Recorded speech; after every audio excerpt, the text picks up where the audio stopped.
saya bersama Pak Arif. Saya bisa menemani Pak Arifin dan saudara semua untuk hadir sendiri.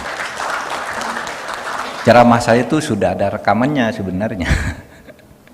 Tapi saya hadir sendiri. Yang kedua, saudara,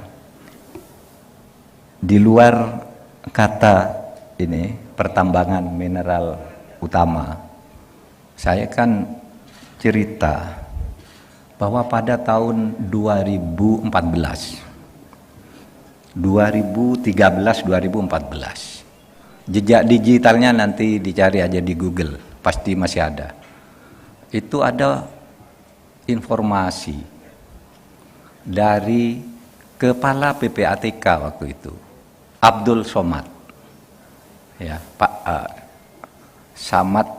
Abraham Samad,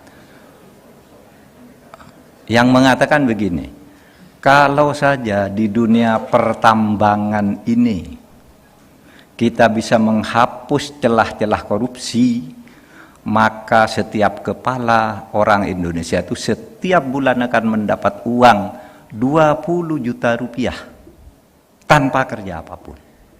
Setiap tuh anak kecil dan sebagainya, 20 juta setiap bulan gratis dari negara. Itu Abdul Samad, dan itu diliput oleh semua media. Oleh sebab itu jejak digitalnya masih ada. Saudara bayangkan betapa besar korupsi dunia pertambangan ini sejak saat itu dan sejak sebelumnya, mengapa kita melakukan reformasi. Itu 20 juta. Itu baru pertambangan. Belum kehutanan. Belum perikanan. Belum pertanian. Apalagi? Apalah? Gilanya korupsi di negara kita ini. Dan saya masih pegang ini karena Abdul Samad ketika itu mengatakan studi tentang ini, dia mengundang ahli dari Amerika. Diskusi di KPK itu apa yang terjadi. Wah, dihitung Pak, dunia pertambangan pokoknya potensinya tutup, jangan ada korupsi. Setiap kepala dapat 20 juta rupiah pada saat itu.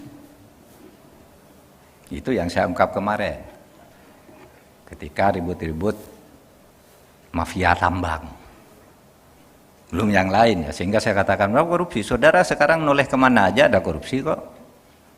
Noleh nih ke hutan, ada korupsi di hutan. Noleh ke udara, kok ada pesawat udara, korupsi di Garuda.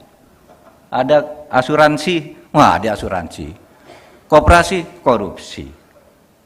Semua ada korupsinya. Nah ini sebenarnya mengapa kita dulu melakukan reformasi. Itu satu.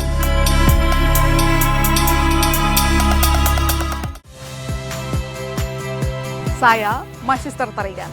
Saksikan program-program Kompas TV melalui siaran digital, pay TV, dan media streaming lainnya. Kompas TV, independen, terpercaya.